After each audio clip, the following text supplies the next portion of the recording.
అండి welcome back to సగ talks and thoughts. ఈరోజు నేను మీకు మా ఇంట్లో ఉపయోగించిన ఈ చపాతీ పీటని ఎలా రీయూస్ చేశానో చూపిస్తాను. దీనికి ఫస్ట్ నేను ఎల్లో కలర్ వేసేసానండి. తర్వాత చివర్లో ఇలా బార్డర్ గీసుకున్నాను.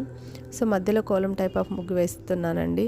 సో ఇలా మనం ఇంట్లో వాడని వస్తువులు మళ్ళీ రీయూస్ చేసుకోవడం వల్ల మనకు మనీ సేవ్ అవుతాయి. అందున మన చేతులతో మనం చేసుకున్నాం కాబట్టి మన హ్యాపీనెస్ కూడా వేరుగా ఉంటుంది.